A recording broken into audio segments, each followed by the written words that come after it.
Quand la vie est dure, quand on a le flemme de sortir, quand nous avons besoin d'espace pour travailler, il existe un espace, Ciel Oil, où tout devient possible. Faire le plein, entretenir son véhicule avec des professionnels, faire sa couverture, assurance avec Askia, se restaurer, se faire livrer et même en profiter pour faire ses courses.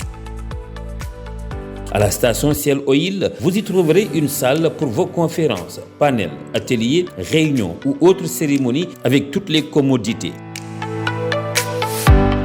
Ciel Oil, plus qu'une station.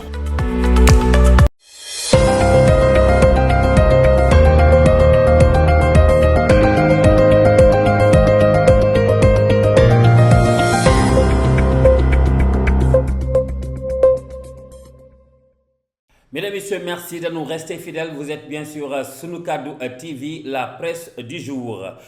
Fermeture des médias non conformes, la presse face à un écran noir. Titre qui barre la une du journal Le Quotidien qui nous informe que le CEDEPS sonne la mobilisation, une mobilisation avec un mémorandum sur les 13 mois de Diomaye, des conséquences dramatiques sur le plan social, nous dit Les Échos. Selon ce journal, des journalistes, techniciens, communauté management, animateurs à la rue, malgré des maigres salaires, c'était une source essentielle de revenus dans un contexte économique déjà difficile. Une immense déception pour beaucoup de jeunes qui avaient pourtant soutenu le projet. La Tribune nous apprend que les patrons de presse et la CAP sont en ordre de bataille. Ils iront vers la saisine de la justice contre l'arrêté du ministre Alioune Sall publié le vendredi dernier. Le régime de Diomaye, c'est ce qui fait à la une également de tous les quotidiens de ce mardi. Le CEDEPS dresse un bilan préoccupant sous le régime de Diomaye, une campagne de dénigrement des entreprises de presse privées, blocage de comptes bancaires des entreprises de presse, nous renseigne toujours ce journal. Source A d'en ajouter que le CEDEPS en mode recours, ceci pour s'opposer à l'arrêté du ministre de la Communication prononçant la cessation immédiate de diffusion ou de publication des médias non conformes au code de la presse.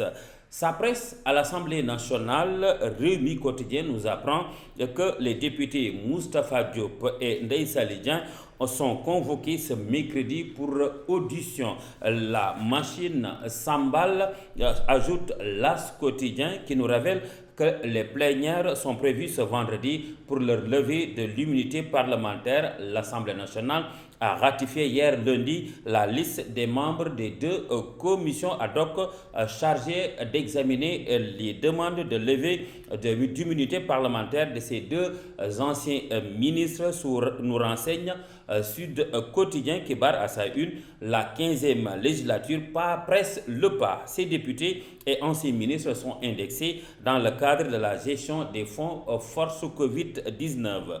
Le journal L'Info d'en ajouter que l'Assemblée nationale est au cœur de la reddition des comptes. En plus de la levée d'immunité parlementaire, la 15e législature va se distinguer pour la mise en accusation d'anciens ministres et hautes autorités devant la haute cour de justice. D'ailleurs, ils sont au nombre de 5, nous apprend toujours ce journal qui donne la liste. Il s'agit de Moustapha Diop, Ndeye Saly Dieng, Mansour Faye, Ismaël Madior Fall et Sophie Gladima qui sont déjà à la porte de la juridiction spéciale.